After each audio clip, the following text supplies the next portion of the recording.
You're listening to the Retro FM podcast featuring Lando and the Ferg. Thanks for tuning in. Hey, what's up, everybody? The Ferg here, your host for Fergin' Around, where we're silly in life but serious about rock and roll. Do you remember when it was the 80s, but then all of a sudden it wasn't anymore? It was the 90s. Man, I got to tell you, the 90s were a great decade. A great decade for music, a great decade for sports, great decade to be growing up and be a teenager, because I was, and maybe many of you were. Great decade for just about everything in entertainment and pop culture. Jobs were everywhere. The price of gas was low, definitely a lot lower than right now, but I won't get into that. I digress. However, music was making great strides and things were happening all over the place. I mean, in the world of sports during the 90s, you've got Michael Jordan on top of the world, winning all of his championships.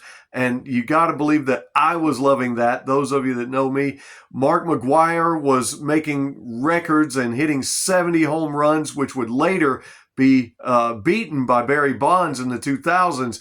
He would pass that record, but the 90s were just this great time for sports, a great time for entertainment. In the world of wrestling, the Attitude Era was just beginning and things were starting to happen that were just exciting. The 90s to me, and maybe to you, were a very exciting time, but I'll tell you what, it was exciting for music lovers and music makers. The 90s saw more money made in music across all genres, rock and roll, rap and hip hop, country, you name it. In the 90s, concerts, albums, CDs, merchandise went through the roof, and more money was made on music and music-related things in the 1990s than any other decade before or since. They still haven't topped it.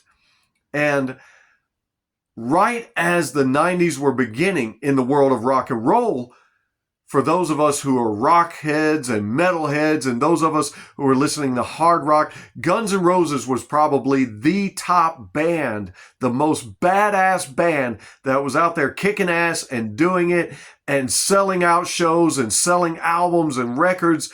And then all of the sudden, as the 90s are creeping in, MTV, which was still playing great music and great videos at that time that were music videos of all genres. I mean, you had Yo MTV Raps, you had Headbangers Ball, you had your pop videos on, but one video in particular took the world by storm, and you've already guessed it. It was Nirvana's Smells Like Teen Spirit. It didn't start very high on the charts, but as it got more and more play, it seemed to blow things out of the water and kick open a brand new door that had never been kicked open before. It opened up the world to grunge and to the Seattle sound and what would come to be typified and identified as grunge, and some would later blur the lines of describing that and alternative music. And it just seemed to kick open the door for everybody's minds of being open to listening to new styles of music that they had never, ever listened to before. And while that was going on, also gangster rap was starting to be on the rise. Now, previously, rap had done well and hip hop had done well, but in the 90s, it took a shift. It took a big shift with groups like NWA and Public Enemy, and then Ice Cube going out on his own, and Dr. Dre going out on his own, and new artists that we'd never heard of before, like Snoop Dogg and Tupac, Biggie coming in, and what an era for the genre of rap. And during that era, I don't know what you guys were listening to, but a lot of us metalheads and rock and roll heads and hard rockers, we often were diving off into some of this rap, because the gangster rap, while it did take a bad rap, so to speak, during those times because of certain lyrics and so forth, I'll tell you what, it portrayed an image of being tough, which was perceived as being cool. And so I'm going to tell you something that you may or may not have known, but during the 90s, rap doubled its listening audience because for a lot of us white guys and white people and white girls, we were loving it too because we thought it was cool. To be tough was cool. There was actually a day and an age in our country when to be tough and to be a badass person was seen as being pretty cool. Now, I'm not going to get into all of what's going on in the generations and what's going on now, but there was a day and time when to be tough and to be seen as tough was also cool. And so we latched onto that and we grabbed onto it and ran with it and we were loving it. And a lot of money was being made. Country music also skyrocketed. And it skyrocketed due in part to one particular artist that seemed to just blow it out of the water and seemed to win almost every award that could be won in country music. You guessed it, none other than Garth Brooks. Just skyrocketed country music to a new popularity and new heights never heard of before. And in fact, a lot of us that were hard rockers and rockheads that were dipping off into the rap and hip hop genre and enjoying that style of music, a lot of us still didn't want to have anything to do with mainstream country music. But I'll tell you what, Garth Brooks brought a lot of us over, especially with his hit, Friends in Low Places. So what I would like to do for you guys as we take a trip down memory lane, remembering the 90s, remembering such great things as the music, remembering also in the 90s, the Batman franchise in entertainment was blowing up and was big. We were finally seeing Batman on the big screen in a way we'd never seen before. In comic book stores had started popping up all over the place in the 90s, very, very popular.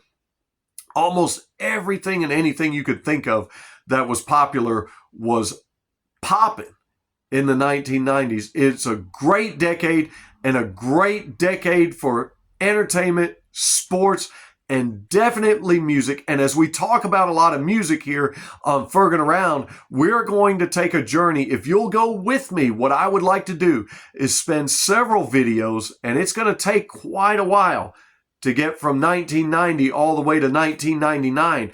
But I'd like for you to go on a journey with me, and I would like to highlight in all genres, rock and roll, hard rock, heavy metal, rap and hip hop, country, and sometimes pop. Now, I wasn't a big fan of the boy bands and some of the pop music that hit in the 1990s, but boy, did it sell records off the top of the shelves. And man, CDs were flinging and concerts were going and girls were going nuts over guys like NSYNC and Backstreet Boys, you name it. So we're going to take a journey, if you'll go with me, through some of the most iconic albums of the entire decade of the 1990s. It'll take a little while to get through it, but if you'll hang on, I'm not ferging around with you. I want to highlight some amazing music, stop off and talk about these albums and some of the songs, and maybe you can rediscover some of the music that you loved and bring back great memories. Or maybe if you're a new time listener to the channel or a new time listener to this type of music, whether it's rock, rap, country, maybe you'll latch on to something that you enjoy. Maybe you'll find a gem or a jewel or a nugget or a diamond in the rough, and you'll find a new favorite artist or a new favorite band, and you'll go with us down this trip. So stay tuned in, stay locked in, and don't forget to like and subscribe. And don't forget also, when they ask you, what have you been doing, to tell them, I've just been ferging around. We'll see you on this trip through the 1990s and some of the greatest albums ever produced. See you then.